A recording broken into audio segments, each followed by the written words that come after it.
Dice así el Salmo 88. Súplica por la liberación de la muerte. Cántico. Salmo para los hijos de Coré, al músico principal, para cantar sobre Mahalat, masquil de Emán Esraíta. Oh Jehová, Dios de mi salvación, día y noche clamo delante de ti. Llegue mi oración a tu presencia, inclina tu oído a mi clamor. Porque mi alma está hastiada de males y mi vida cercana al Seol. Soy contado entre los que descienden al sepulcro. Soy como hombre sin fuerza, abandonado entre los muertos, como los pasados a espada que yacen en el sepulcro, de quienes no te acuerdas ya, y que fueron arrebatados de tu mano. Me has puesto en el hoyo profundo, en tinieblas, en lugares profundos. Sobre mí reposa tu ira, y me has afligido con todas tus ondas. Has alejado de mí mis conocidos, me has puesto por abominación a ellos. Encerrado estoy y no puedo salir. Mis ojos se enfermaron a causa de mi aflicción. Te he llamado, oh Jehová, cada día. He extendido a ti mis manos. ¿Manifestarás tu maravilla a los muertos? ¿Se levantarán los muertos para alabarte? ¿Será contada en el sepulcro tu misericordia o tu verdad en el Abadón? ¿Serán reconocidas en las tinieblas tus maravillas y tu justicia en la tierra del olvido? Mas yo a ti he clamado, oh Jehová, y de mañana mi oración se presentará delante de ti. ¿Por qué, oh Jehová, desechas mi alma? ¿Por qué escondes de mí tu rostro? Yo estoy afligido y menesteroso. Desde la juventud he llevado tus terrores, he estado medroso. Sobre mí han pasado tus iras y me oprimen tus terrores. Me han rodeado como aguas continuamente. A una me han cercado. Has alejado de mí al amigo y al compañero, y a mis conocidos has puesto en tinieblas.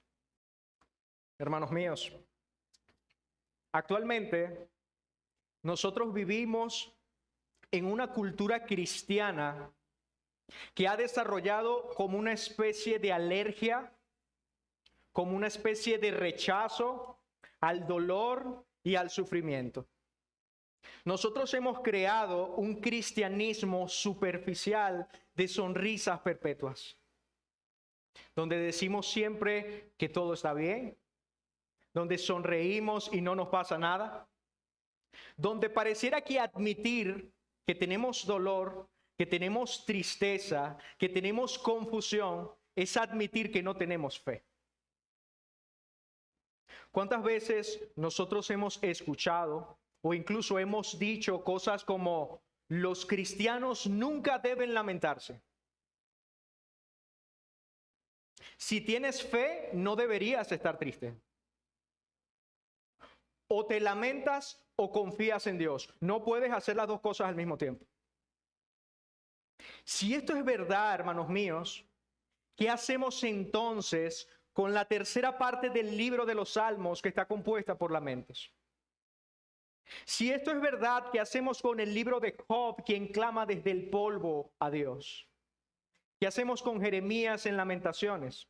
¿O qué hacemos con el mismo Hijo de Dios en la cruz del Calvario diciendo: Dios mío, ¿por qué me has desamparado? Y aquí está la tensión en la que muchos cristianos vivimos. Es una tensión de que por un lado experimentamos enfermedades y dolor real. Experimentamos dolor, experimentamos sufrimiento, experimentamos matrimonios que se fracturan, hijos que se alejan, personas amadas que mueren, trabajos que se pierden. Pero por el otro lado, sentimos que como cristianos no deberíamos sentirnos así. Que de alguna manera nuestro dolor es evidencia de poca fe. Esta tensión nos lleva a tomar decisiones o actitudes que son muy peligrosas. Por ejemplo, una de esas actitudes es fingir todo el tiempo que estamos bien. ¿Cómo estás, hermano? Muy bien, bendecido, prosperado y en victoria. Ese es un error, ese es un peligro. Pero el otro peligro es alejarnos de Dios porque sentimos que a Él no le interesa mi dolor. A Él no le interesa lo que yo estoy viviendo y lo que yo estoy sufriendo. Pero en la mañana de hoy quiero proponerles algo distinto, algo que va en contra de nuestra corriente superficial cristiana del siglo XXI. Y es que quiero que veamos que el lamento no es lo opuesto a la fe, sino que al contrario es una expresión de ella. El lamento no es enemigo de la adoración. El lamento es una forma de adoración. Por eso mi argumento de hoy en la mañana es el siguiente. El lamento es un regalo de Dios que nos ayuda a sufrir bien. El lamento es un regalo de Dios que nos ayuda a sufrir bien. Y vamos a examinar este argumento a la luz de 3 preguntas que nos ayudarán a entender el lamento, ayudar a entender este regalo que tenemos. Y esas 3 preguntas son las siguientes. En primer lugar, vamos a ver qué es el lamento. En segundo lugar, vamos a ver por qué me lamento. Y en tercer y último lugar, vamos a ver con quién me lamento. Y mi oración es que el Señor permita que esta palabra cale en lo más profundo de nuestras vidas y empecemos a disfrutar y a ver el lamento como una forma de adoración. Así que sin más preámbulos, vamos a ver nuestro primer punto. ¿Qué es el lamento? Hermanos, para nosotros poder entender correctamente el lamento, para nosotros poder hablar y compartir correctamente qué es el lamento, nosotros en primer lugar debemos saber qué es el lamento. Un siervo de Dios decía que el lamento puede definirse como un grito fuerte, como un aullido, como una expresión de tristeza que muchas veces va acompañada con lágrimas. Esto es el lamento. Pero este siervo del Señor decía que en las Escrituras el lamento es mucho más que gritar, es mucho más que entristecerse y que es mucho más que llorar. De acuerdo a este siervo del Señor, el lamento en las Escrituras es una oración en medio del sufrimiento. ¿Escucharon bien? El lamento es una oración a Dios en medio del sufrimiento. Quiero hacer una pregunta. ¿Cuántos de los que estamos acá, su libro favorito es el libro de los Salmos? Levanten su mano. Por allá, muy bien. Una gran mayoría le gusta su profeta Abdías, el libro de Oseas. ¿O cuándo fue la última vez que nos deleitamos leyendo el libro de Levítico? Es preocupante, porque muchos de nosotros decimos que nos gusta la Biblia, que preferimos la Biblia, que amamos la Biblia, pero descuidamos libros de la Biblia y decimos que nos gustan los salmos. Pero cuando estudiamos los salmos, cuando vemos el tema del lamento, nos damos cuenta que realmente no conocemos los salmos. La razón muchas veces por la que nos gusta el libro de los salmos es porque creemos que es un libro sencillo. Son como una especie de poemas sencillos a los cuales puedo ir, leer y me siento bien. Y no es así. El año pasado, por la misericordia del Señor, tuve el privilegio de participar en el taller de Salmos de Simeon Trost. Y una de las cosas que más me impactó allí es que los salmos no son tan sencillos como parecen. Los salmos tienen una teología cruda, una realidad detrás que motivó al salmista a escribir esta melodía. Por ejemplo, ¿sabía usted, como dije al principio, que la tercera parte de los 150 salmos que hay en las Escrituras son lamentos? ¿Sabía usted entonces que 1 de cada 3 salmos habla sobre el sufrimiento, sobre la soledad, sobre el dolor, sobre la oscuridad? ¿Sabía usted que los salmos fueron escritos con el propósito, de ser cantados públicamente en el templo? Esto es lo que el pueblo de Israel cantaba cuando iba a adorar a Dios en el templo. Hermanos, y eso debe llevar a preguntarnos, ¿nuestros himnarios tienen cánticos exclusivos de lamento? ¿Por qué no cantamos canciones en el culto público que hablen del dolor, del lamento personal y comunitario como pueblo de Dios? Siempre tenemos que cantar himnos o canciones que terminan bien. ¿Será que estamos influenciados por ese cristianismo de sonrisas perpetuas y esto se refleja en la adoración que traemos a Dios? ¿Cuántos de nosotros nos imaginamos cantando el Salmo 88? Veamos, por ejemplo, el versículo 6. Dice, me has puesto en el hoyo profundo, en tinieblas, en lugares profundos. ¿Cantaríamos eso acá en la iglesia? Hermanos, si nosotros cantáramos eso, muchos no vendríamos a la iglesia. ¿Saben por qué? Porque tenemos un rechazo profundo al dolor, tenemos un rechazo profundo a la soledad y a la oscuridad. Nuestro pastor constantemente habla de esto, no sabemos cómo aconsejar o cómo dar duelo, acompañar en el duelo a alguien que ha perdido un ser querido. Queremos como pasar rápido la página. No queremos quedarnos, observar, contemplar, entender el dolor que experimentamos. Nos gusta más un himno o canciones que tengan finales felices. Hace un rato todos cantamos, confiamos Dios en ti. Y nos parece un himno chévere, precioso, porque nos gusta la idea de que todo al final acaba a salir bien. Pero ¿sabían ustedes que este himno que cantamos, que fue compuesto por William Cowper, un hombre quien tuvo crisis depresivas toda su vida, que fue internado varias veces en un manicomio, que tuvo varios intentos de suicidio y que al final murió en una cama sintiéndose completamente débil? Sí, ese himno que cantamos, confiamos Dios en ti. Eso lo escribió un alma atribulada.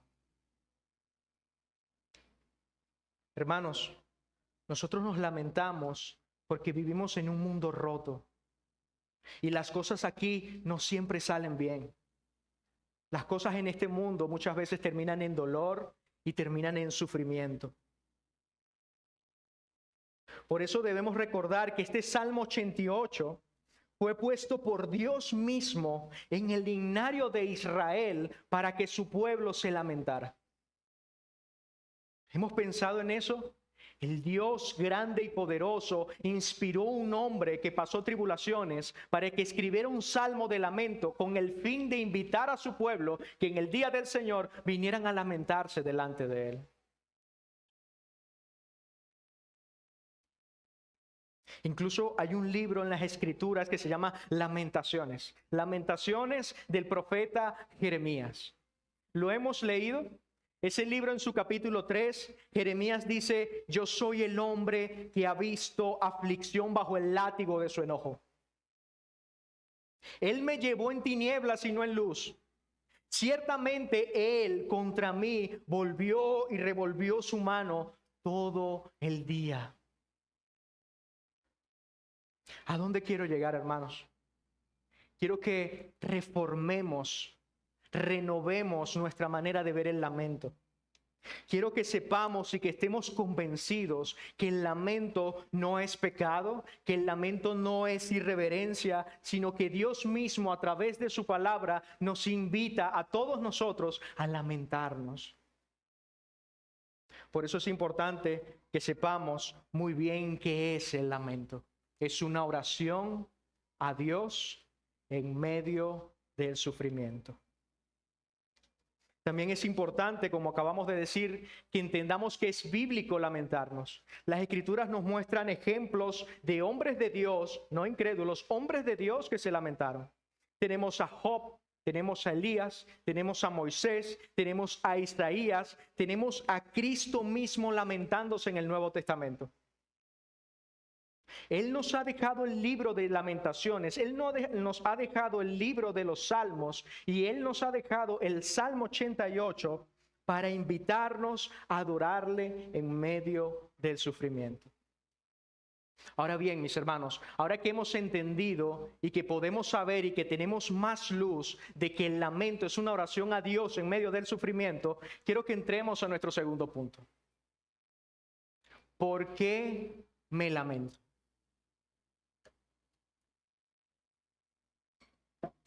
¿Por qué me lamento? Como les mencioné, la tercera parte del libro de los Salmos está compuesta por lamentos. Muchos de esos salmos, hermanos, comienzan algo así como que, Señor, estoy afligido. Señor, estoy muriéndome. Señor, me duele, estoy sufriendo. Y luego terminan diciendo, pero tú, Jehová, me rescataste. Pero tú, Jehová, eres mi confianza. Pero tú, Jehová, eres mi fortaleza. Ese tipo de salmos muchas veces termina en positivo, comienza con una aflicción y termina con Dios respondiendo. Pero ¿sabían ustedes que hay dos salmos en las Escrituras donde las cosas no terminan bien? Uno de ellos es el Salmo 39 y otro es el Salmo 88 que acabamos de leer. En este tipo de salmos, las cosas comienzan con aflicción y terminan con aflicción. Y el autor de este salmo, del Salmo 88, de acuerdo a lo que nos dice al principio de las Escrituras, es Emán Esraíta. ¿Quién es este hombre? ¿Quién es este hombre que escribió este salmo tan oscuro? Bueno, de acuerdo a las Escrituras, dice el libro de Crónicas que este hombre, Emán Esraíta, era uno de los encargados de la adoración en el templo. Dirigía al pueblo en adoración a Dios. También nos dice el libro de Crónicas que Emán Esraíta era profeta de Dios delante del rey David. Y no solo eso, sino que nos dice que Dios había honrado grandemente a este hombre, lo dice Primera de Crónicas, capítulo 25, dándole 14 hijos y 3 hijas. Dice que Dios lo ensalzó dándole muchos hijos. Y no solamente eso, sino que todos sus hijos servían al Señor. ¿Por qué es importante este detalle? Porque, hermanos, podemos llegar a pensar, después de leer este salmo, que el autor era un incrédulo. Que algo hizo mal. Él tuvo que haber pecado para que esté así, porque yo no creo que él vaya a sufrir y Dios le permite que él sufra tanto. No, hermanos. Fue Dios mismo quien usó la aflicción de este hombre, lo inspiró a escribir este salmo, lo plasmó en su palabra, y Dios dijo que debía ser cantado por el pueblo de Dios en el templo. Este lamento, este salmo nos recuerda que Dios muchas veces esconde su rostro de nosotros, y eso no significa que nos odie. Eso no significa que nos abandone. Vamos a ver rápidamente por qué se lamenta este hombre, por qué se lamenta Emán Esraíta. El versículo 3 nos dice que este hombre se lamenta delante del Señor porque su alma está hastiada. Dice, oh Jehová, Dios de mi salvación, día y noche clamo delante de ti. Llegue mi oración a tu presencia, inclina tu oído a mi clamor, porque, aquí está la descripción, el por qué está sufriendo, porque mi alma está hastiada de males. Está hastiada, está llena, está rebosada. Estoy cansado de tanto dolor. Estoy disgustado de todos los males que han venido en mi vida. Dice el verso 4, soy como un hombre sin fuerza, abandonado entre los muertos, como los pasados a espada que yacen en el sepulcro. Este hombre está diciendo, me siento como muerto, como que ya he perdido mis fuerzas, como que ya no puedo más. Como él trae la imagen de aquel campo de batalla donde hay muchos muertos atravesados de espada y luego lo ves en el campo, la multitud de cadáveres. Él dice, yo me siento como uno de ellos, como un cadáver, como alguien abandonado. Hermano, quiero preguntarles, ¿alguna vez te has sentido así? ¿Alguna vez nos hemos sentido así? Que estamos tan afligidos que sentimos que ya no podemos más. que estamos tan cansados que ni siquiera nos queremos levantar de la cama, que ya no queremos dar un paso más adelante. Nos sentimos como abandonados entre los muertos. Nos sentimos como un cadáver. Sí, cristianos. Me refiero a personas cristianas. ¿No se ha sentido así? Probablemente te sientes así ahora. Probablemente viniste hoy sintiéndote como un cadáver y solamente pones tu sonrisa, dices que todo está bien, pero por dentro estás sufriendo. Probablemente te sientes así ahorita, probablemente te has sentido así en el pasado, pero lo que te aseguro es que te vas a volver a sentir así en el futuro, porque ninguno de nosotros estamos exentos del dolor y del sufrimiento. ¿Qué más dice el salmista, hermanos?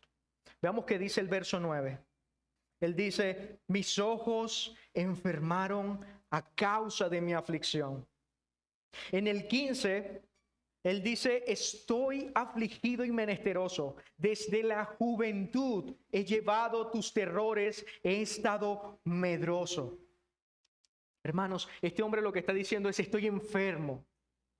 Y esta enfermedad, este sufrimiento, no es algo de 2 días. Es algo que llevo desde mi juventud.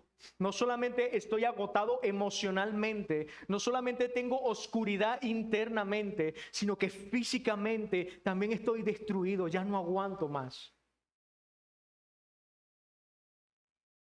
Hermanos, ¿cuántos de nosotros no nos enfermamos un par de días y nos desesperamos? Basta con que nos dé fiebre, nos dé gripe, nos dé malestar y sentimos como que si el mundo se nos viene encima. Y muchas veces tarda 1 o 2 semanas, pero el salmista está acá hablando de algo desde la juventud. Y por favor no me malentiendan. No estoy diciendo que no debamos cuidar nuestros cuerpos. Dios nos manda a cuidar a nuestros cuerpos. Dios nos manda a reposar nuestros cuerpos. Dios nos manda que cuando estemos enfermos descansemos. Es nuestra responsabilidad. El problema es cuando le damos una preocupación excesiva o más de lo que realmente el problema merece. Hermanos, estamos en temporadas de lluvia y eso en nuestro país se traduce gripe, dolor de estómago y diarrea. Incluso hay una superstición, quizás los que somos tan jóvenes no lo hemos escuchado mucho, pero las personas ancianas asentirán que decían que cuando alguien tenía malestar de estómago, malestar de gripe, decía que tenían mal de mayo. Sí, se ríen, lo han escuchado. Y decían que era mal de mayo. Cuando una persona tenía un problema estomacal, cuando tenía gripe y malestar por estas fechas, decía, tienes mal de mayo. Y esta superstición decía que la única forma tú de curarte de este mal de mayo era bebiendo agua de mayo. Para los que no saben, agua de mayo era la primera lluvia que caía en el mes de mayo. Tú agarrabas esa agua, tú te la tomabas y santo remedio. Supuestamente en todo el año no te enfermabas, pero de nada.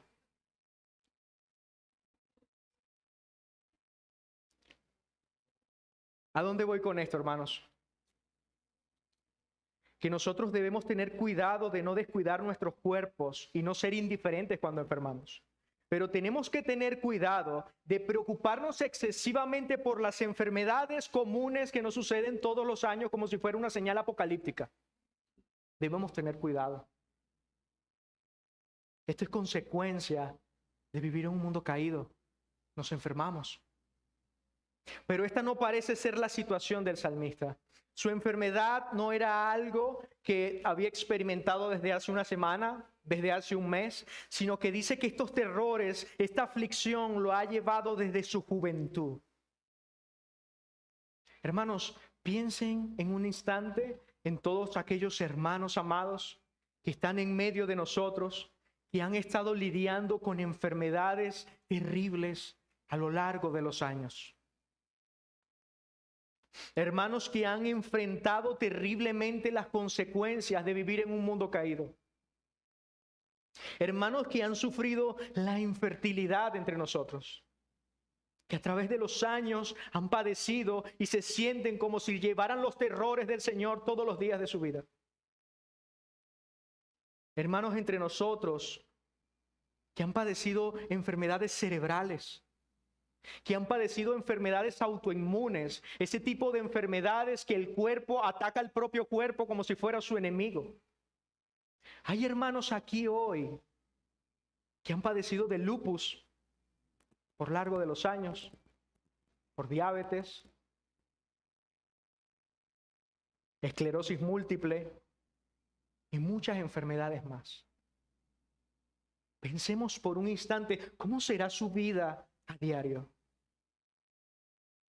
¿Sabemos lo terrible que es experimentar este tipo de enfermedades a través de los años? ¿Cuántos de los que están acá y que padecen este tipo de enfermedades no se han sentido como el salmista?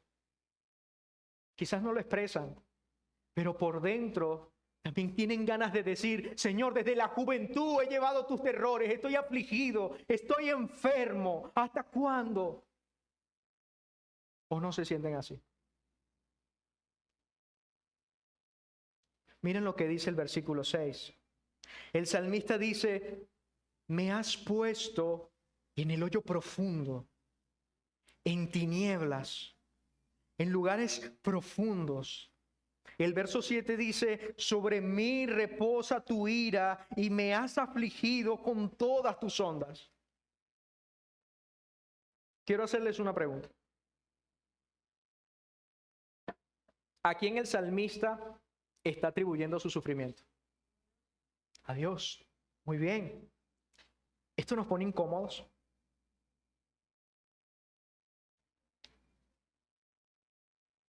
Este salmo es muy crudo. El salmista reconoce que toda su aflicción y que todo su sufrimiento ha provenido de Dios. Él dice: he llevado tus terrores, tu ira reposa sobre mí, me has afligido con tus ondas. En el verso 17 dice: me han rodeado tus ondas como agua, me han cercado. Dios mío, me estás ahogando. Siento que me estoy ahogando. Tú me estás ahogando, Señor. El versículo 18 dice: has alejado de mí al amigo y al compañero, y a mis conocidos ha puesto en tinieblas. Tú, Señor, has hecho esto. Y es interesante porque en el hebreo este salmo termina con la palabra oscuridad. La última palabra de este salmo, el último versículo, es oscuridad. Y eso es lo que describe el salmo. Una versión traduce este versículo 18 de la siguiente forma. Él dice: Señor, tú me has quitado a mis compañeros y a mis seres queridos, y ahora la oscuridad es mi mejor amiga. Qué terrible soledad, qué terrible dolor debe estar experimentando el salmista. Hermanos, a todos nosotros nos gustan los amigos. Nosotros nos encanta hacer amistades. Nos encanta la dinámica de los grupos pequeños donde compartimos, nos animamos los unos a los otros. Pero este salmista tenía de amigo a alguien que ninguno de nosotros quiere tener como amigo. Él dice: la oscuridad ha sido mi mejor amiga. Estoy tan solo, estoy tan abandonado, estoy tan en tinieblas que la oscuridad es mi única amiga, es mi único lugar donde estoy.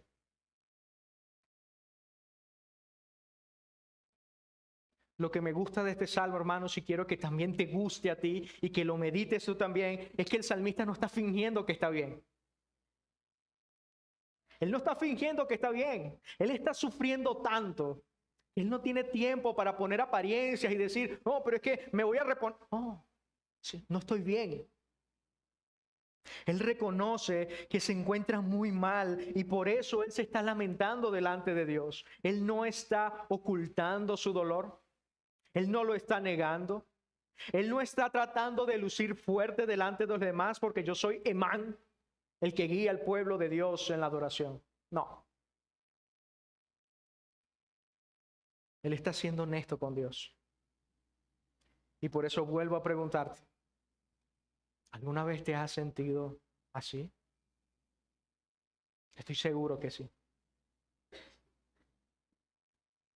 Pero ahora mi pregunta es: ¿alguna vez te has lamentado delante de Dios así? Y ahí es donde muchos hemos fallado.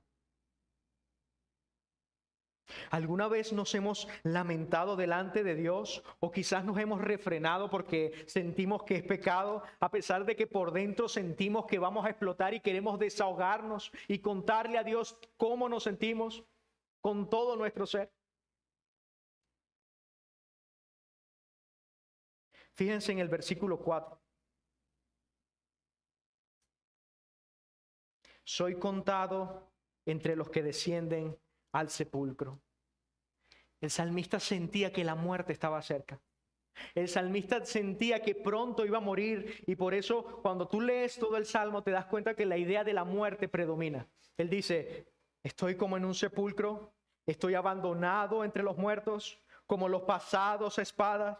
El salmista cree, hermanos, que con la muerte se acaba todo. El salmista cree que cuando él muera, él estará separado de la adoración a Dios en el templo. Es como si él le dijera a Dios, Dios mío, voy a morir. ¿Tú no sabes que si yo muero, no voy a poder adorarte el domingo en la iglesia bautista reformada Trono de Gracia? ¿No te das cuenta que estoy sufriendo? ¿Cómo voy a ir a adorarte si muero? No. Y por eso el salmista empieza a hacerle una serie de preguntas a Dios que tienen este tono. Fíjense en el versículo 10. Él dice, ¿manifestarás tus maravillas a los muertos? ¿Se levantarán los muertos para alabarte? ¿Y qué responde Dios? Nada, solo hay silencio. Y el salmista entonces continúa. ¿Será contada en el sepulcro tu misericordia o tu verdad en el Abadón? ¿Serán reconocidas en las tinieblas tus maravillas y tu justicia en la tierra del olvido? Y nosotros esperamos que Dios responda allí. Y Dios no responde. Solo silencio. Ahora puedes entender por qué el salmista continúa preguntando y le dice ahora a Dios, ¿por qué, oh Jehová, desechas mi alma? Te he preguntado todas estas cosas y no me respondes. ¿Por qué desechas mi alma? ¿Por qué escondes de mí tu rostro cuando clamo a ti, Señor? Hermanos, ¿cuántos de nosotros no nos sentimos como si Dios nos hubiera abandonado? Como si Dios nos diera la espalda, como si Dios se escondiera entre las nubes, entre el cielo, para no escuchar nuestra aflicción. Si tú pudieras hoy escribir tu lamento, si tú pudieras hoy clamar al Señor tu lamento, ¿qué diría tu lamento? ¿Cómo sonaría tu lamento? Quizás tu lamento sonaría algo así como, Señor, ¿hasta cuándo me tendrás olvidada? ¿Hasta cuándo me tendrás olvidado? ¿Por cuánto tiempo me impedirás tener hijos? ¿Hasta cuándo? ¿Cuánto más tendremos que esforzarnos en gozarnos con los que se gozan mientras yo estoy llorando por dentro, Señor? ¿Hasta cuándo? ¿Acaso no te sientes tú así, hermano, hermana, que estás atravesando la infertilidad?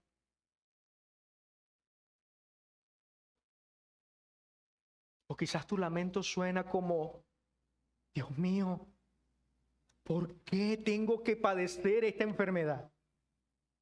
Estoy destrozado. Estoy destrozada porque esta enfermedad maldita atenta contra mi vida y hace que mi futuro sea oscuro. Señor, ¿hasta cuándo? Me duele, Señor. Me duele cuando me levanto. Me duele cuando me acuesto. No puedo compartir con mis hermanos como quisiera porque me duele y tengo que irme a mi casa a descansar, a tomar medicamentos de por vida. Señor, me duele. ¿Cómo suena tu lamento, hermano? Dios mío, estoy agotado. Estoy cansado de esforzarme día a día en este país y no prospero. Estoy cansado de esforzarme trabajando duro, pero el dinero no me alcanza para cubrir las necesidades de mi familia.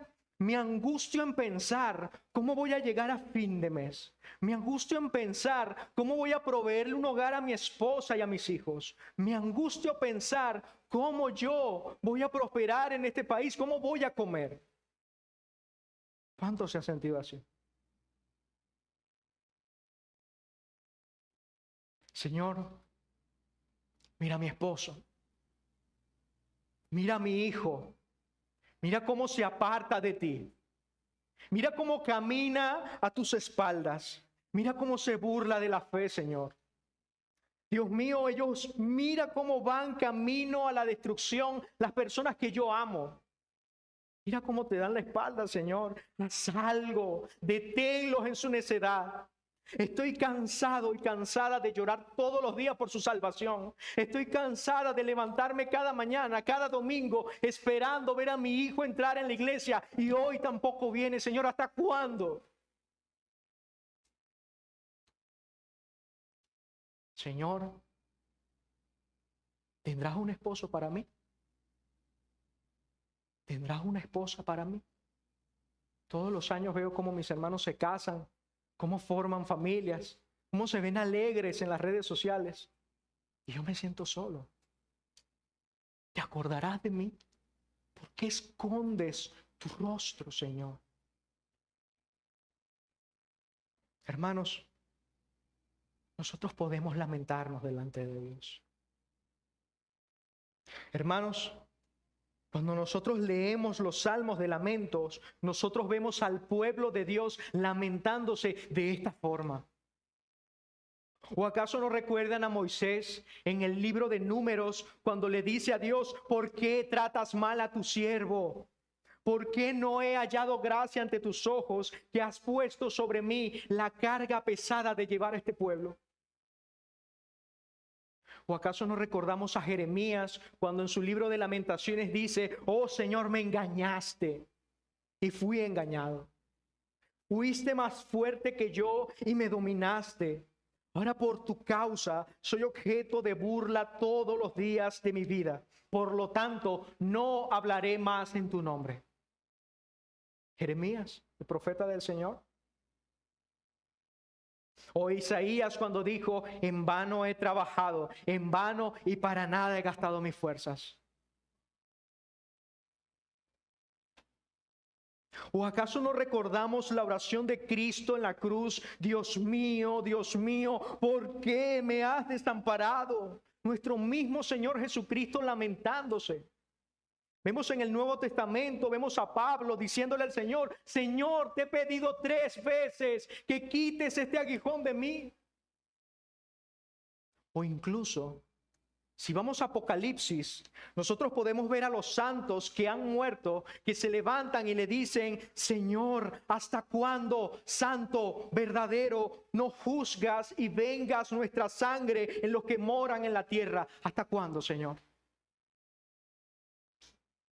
Vez tras vez tenemos a los siervos de Dios lamentándose.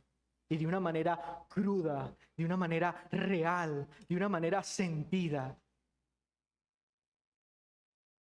Necesitamos ser honestos con nuestro dolor. Hermanos, hemos visto qué es el lamento bíblico. Vemos que es una oración a Dios en medio del sufrimiento. Hemos examinado las razones por las que el salmista se lamenta y por la cual nosotros también nos lamentamos. Enfermedad, soledad, temor a la muerte y el sentimiento de abandono. Pero ahora surge una pregunta. Si el lamento es tan importante, ¿por qué el salmista puede acercarse con tanta libertad a Dios a lamentarse de esta forma? ¿Qué es lo que le da confianza para poder lamentarse delante de Dios con preguntas tan directas y tan claras? Y ahí es donde pasamos a nuestro tercer punto, que se llama: ¿con quién me lamento? Hermanos, Dios es la persona donde nosotros podemos venir y derramar todo nuestro lamento delante de Él. Pero no es solo cualquier idea que tengamos de Dios. sino que es importante que lo que conozcamos de Dios nos va a ayudar a lamentarnos bien. Repito allí, lo que conozcamos de Dios es importante para poder lamentarnos bien. Por ejemplo, si nosotros vemos el versículo 1 de nuestro pasaje, el salmista dice: oh Jehová, Dios de mi salvación, día y noche clamo delante de ti. Llegue mi oración a tu presencia, inclina tu oído a mi clamor. En el verso 9 él dice: te he llamado, oh Jehová. Y en el verso 13, mas yo a ti he clamado, Jehová. Fíjense que el salmista acá usa dos títulos, o un nombre y un título, para dirigirse a Dios. Por un lado, él le dice: Dios de mi salvación, en el primer versículo. Y por el otro lado, él llama a Dios por su nombre. Le dice: oh Jehová, porque escondes tu rostro. He extendido mis manos delante de ti, oh Jehová. Y yo creo, hermanos, que estos dos conceptos no están aquí por casualidad. Cuando el salmista dice Dios de mi salvación, está hablando de la idea de algo que Dios hizo en el pasado o que Dios hará en el futuro. Pero fíjense que él se apropia de este Dios. Él no dice: este es el Dios de alguien más. Es el Dios de mi salvación. Él es mío. Y él dice el nombre de Dios, que es Jehová, que significa yo soy el que soy. El Dios autosuficiente, el Dios que cumple sus promesas y que cumple su pacto. Ahora quiero hacerles una pregunta. En base a esto, a que el salmista le dice a Dios, Dios de mi salvación, y lo llama por su nombre, Jehová, ¿qué evento histórico creen ustedes que mantenía en mente cuando pensaba en el nombre de Jehová? Exactamente. Nos vamos a Éxodo. Éxodo capítulo 3. ¿Qué pasa en Éxodo capítulo 3? Bueno, mis hermanos, cuando nosotros leemos Éxodo capítulo 3, parece que la promesa que Dios le había dado a Abraham de convertirlo en una gran nación estaba a punto de perderse. Esa promesa que Dios le había hecho a Abraham parecía que iba a ser destruida. ¿Por qué parecía que iba a ser destruida? Bueno, porque el pueblo de Dios estaba oprimido bajo la mano del faraón en Egipto. Y el faraón había mandado a matar a los niños varones. El faraón había oprimido al pueblo, le había quitado las cosas para trabajar y por lo tanto parecía que esa promesa no se iba a cumplir. Cuando tú lees Éxodo capítulo 1 y capítulo 2, es interesante porque en Éxodo capítulo 2 dice que los hijos de Dios gemían. Cuando estaban en Egipto, cuando estaban bajo la tiranía del faraón, se dice que los hijos de Israel gemían y clamaban a Dios a causa de la opresión y de la servidumbre que estaban viviendo en Egipto. Y dice el pasaje, Éxodo 2:23, para los que toman nota, que Dios escuchó su lamento. Tenemos al pueblo de Dios afligido, lamentándose delante de Dios. Y luego dice que Dios escuchó su lamento, se acordó del pacto que había hecho Abraham y los reconoció. O sea, son míos, ustedes son míos. Y ahí es donde llegamos a Éxodo 3. Cuando estamos en Éxodo 3, Dios se revela a Moisés en el evento de la zarza ardiente, se le aparece. ¿Y qué es lo que le dice Dios a Moisés? Se los voy a decir. Dios dice que ha escuchado el lamento y la aflicción de su pueblo. Dios escuchó el lamento de su pueblo. Y dice que debido a que escuchó el lamento de su pueblo, Él mismo descenderá para librar a su pueblo, porque Él es Jehová su Dios. Aquí es donde por primera vez Dios revela su nombre y se lo revela a su pueblo, diciendo: yo soy su liberador, yo soy su salvación, yo soy Jehová el que salva. Dios dice que Él va a descender, que Él va a venir a cumplir la promesa que hizo. Entonces, cuando nosotros vemos cómo se desarrolla ese plan de salvación en el libro de Éxodo, nosotros vemos que el plan que Dios usa para librar a su pueblo en el libro de Éxodo es un plan que no es fácil. Es un plan difícil. Es un plan que está lleno de dificultades y de situaciones muy difíciles que incluye endurecer cada vez más el corazón del faraón. Y el faraón se molesta. Dios usa plagas y este hombre no suelta al pueblo. La escena se va poniendo cada vez más tensa hasta que llegamos al punto más alto donde Dios los libera. Y eso es Éxodo 14. Dice que Dios, el faraón por fin dejó ir al pueblo.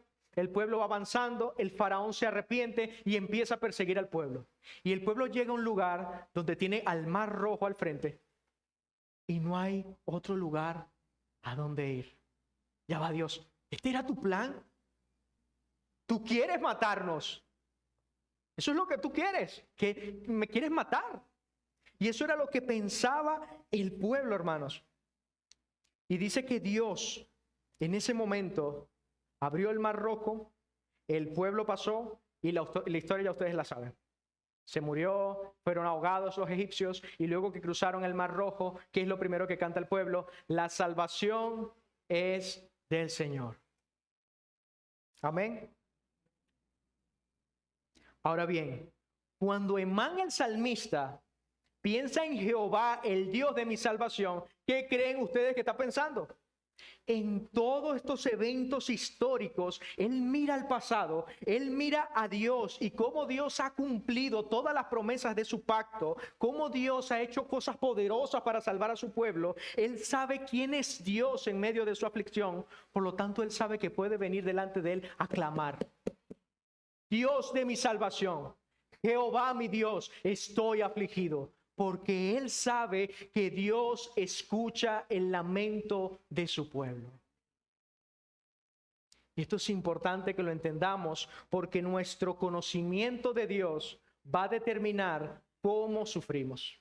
Lo que nosotros conozcamos de Dios es lo que va a determinar cómo nosotros sufrimos. Por ejemplo, vamos a hablar de los miedos.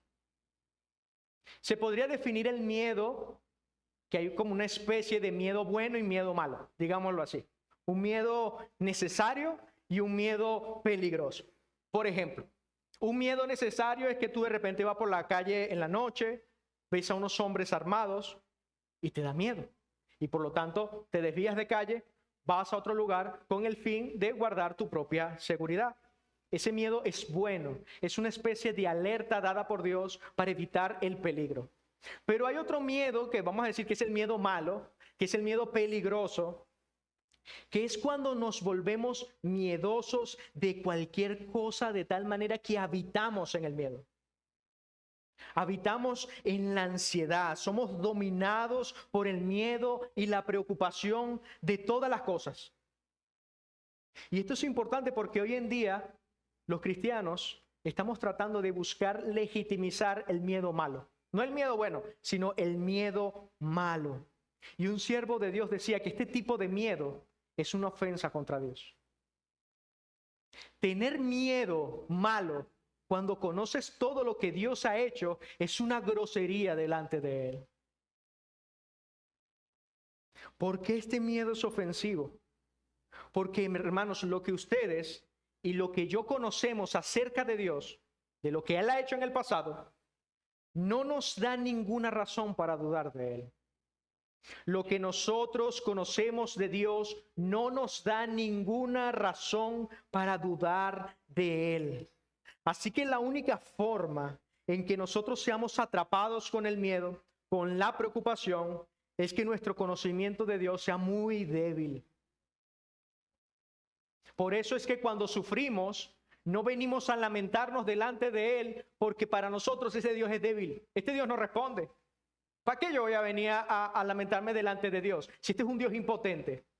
Quizás esa pueda ser la razón por la que no venimos a expresar nuestro lamento delante de Dios, porque hemos olvidado que Él es Jehová, el Dios que salva. Hermanos míos,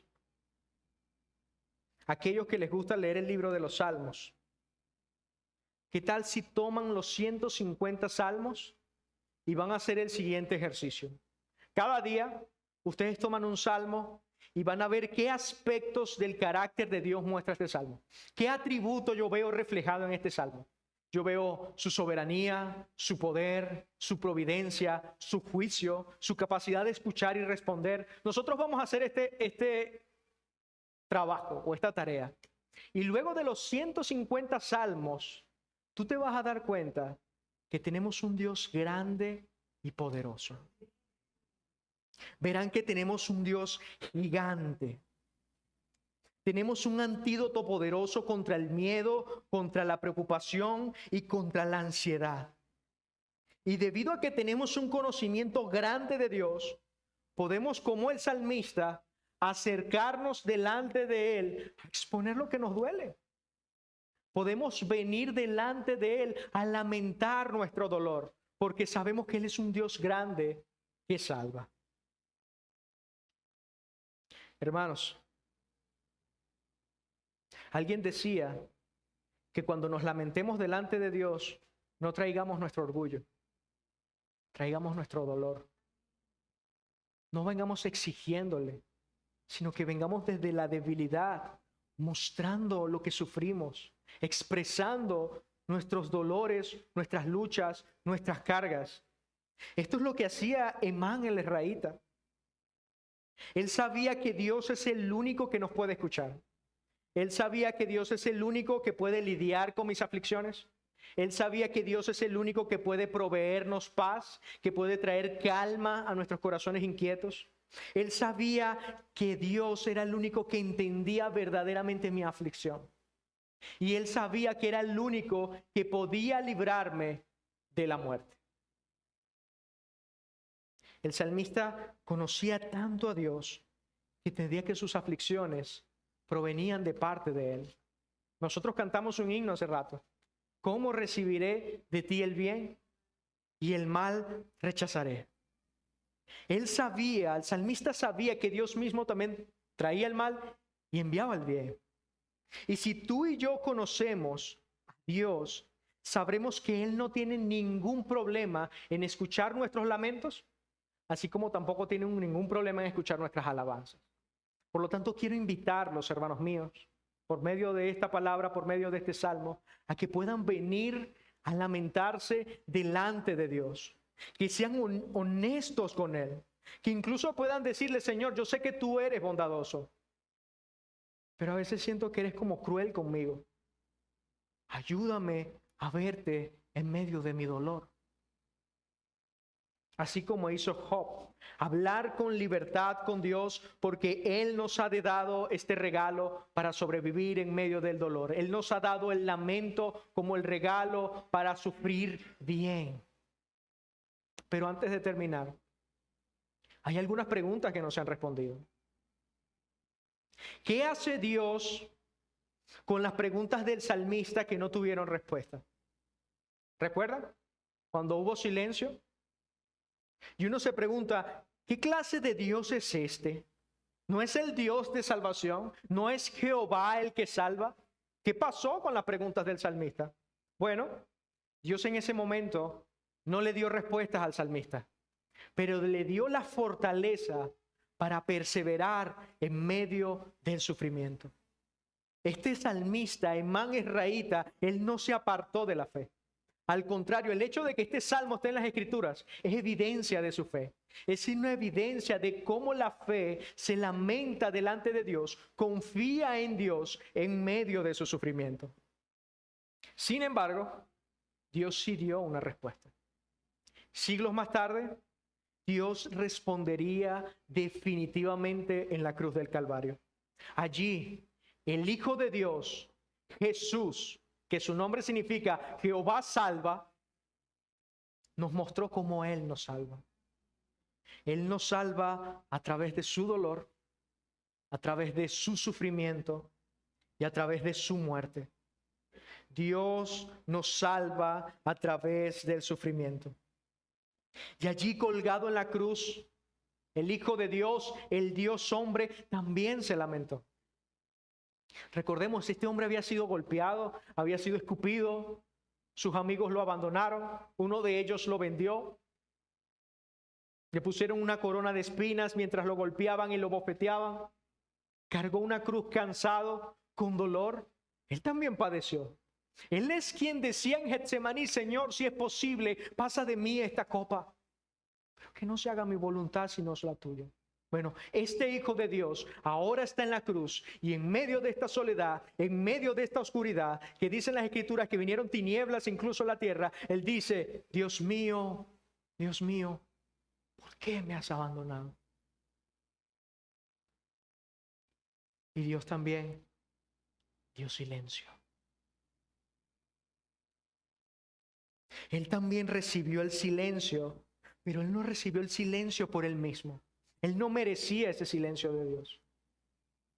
Quizás el salmista israelita sí lo merecía, y tú y yo definitivamente lo merecemos, pero Jesús, el Hijo de Dios, no merecía el silencio de Dios. Él recibió el silencio que todos nosotros merecíamos, cuando en la cruz muriendo Dios salvó a través de la muerte del que salva. Qué ironía, ¿no? Dios salvó a través de la muerte del que salva. Y ahora, gracias a Cristo, las preguntas del salmista tienen respuesta. Veamos cuáles eran las preguntas, hermanos. Él dice: ¿harás milagros a los muertos? Sí. Dios ha manifestado su maravilla a los muertos, especialmente a aquellos por quienes murió, porque les ha dado acceso a su presencia por toda la eternidad. ¿Se levantarán los muertos para alabarte?, decía el salmista. Claro que sí. Primera de Corintios 15 dice que la resurrección de Cristo garantiza nuestra propia resurrección. Así que sí hay respuesta para el salmista. Un día cada uno de nosotros nos levantaremos de las tumbas, toda rodilla se doblará, toda lengua confesará que Jesús es el Señor, y un día muchos que sí rechazaron al Señor serán condenados. Preguntaba el salmista: ¿será contada en el sepulcro tu misericordia? Sí, será contada y será cantada, como lo vemos en Apocalipsis 7. Toda una multitud, una muchedumbre, todos vestidos con ropas blancas, cantando al Señor. ¿Y qué es lo que cantan? La salvación es del Señor. La salvación es del Señor. Cristo le da sentido a la muerte. Cristo le da sentido al lamento. El salmista pensaba que con la muerte todo terminaba, pero nosotros en Apocalipsis 21 vemos que descenderá una nueva ciudad, cielos nuevos y tierra nueva, donde no habrá dolor, donde no habrá sufrimiento, donde será respondida incluso tus preguntas. Señor, ¿hasta cuándo sufriré? ¿Hasta cuándo me sentiré solo? Un día Dios enjugará toda lágrima. No habrá más sufrimiento. Él nos provee la gracia para ser escuchados. Cristo le da sentido a nuestro dolor. Hermanos, en el Antiguo Testamento los creyentes podían lamentarse. ¿Cuánto más ahora? ¿Cuánto más ahora que hemos visto que Dios salva? ¿Cuánto más ahora que sabemos que nuestro Señor Jesucristo, nuestro fiel intercesor, comprende nuestras debilidades? Y Él mismo nos invita a ir a lamentarnos, a pedir en el trono de gracia, donde hallaremos misericordia y socorro para el tiempo oportuno. Por lo tanto, hermano y hermana que estás aquí hoy, quiero que en primer lugar recuerdes, pienses que el lamento no es pecaminoso. El lamento es una oración a Dios en medio del sufrimiento. En segundo lugar, quiero que sepas que puedes venir a lamentarte de Dios, delante de Dios, con tus dolores, con tus sufrimientos, con tus ansiedades, con tus soledades. Pero también quiero recordarte que al Dios al cual estamos invitados a lamentarnos es el Dios que salva.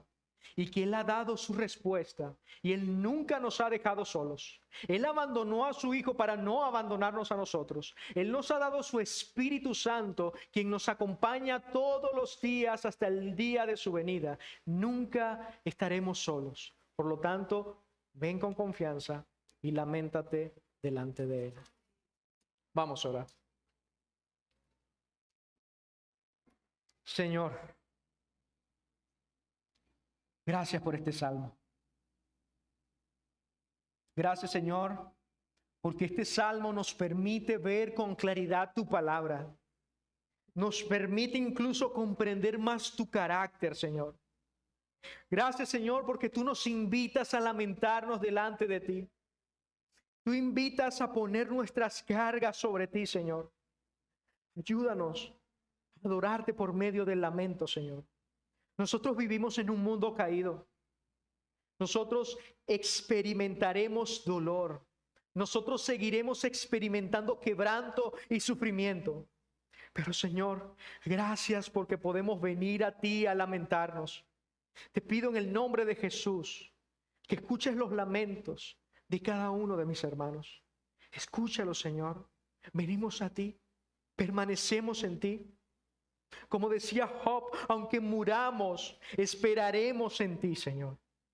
Gracias te doy, Padre, porque también pones una esperanza en el futuro. Un día, Señor, tú vendrás en gloria, destruyendo el pecado, destruyendo la muerte, y establecerás, Señor, una ciudad donde no habrá más dolor por toda la eternidad y donde te adoraremos juntos para siempre. Gracias te damos en el nombre de Jesús. Amén.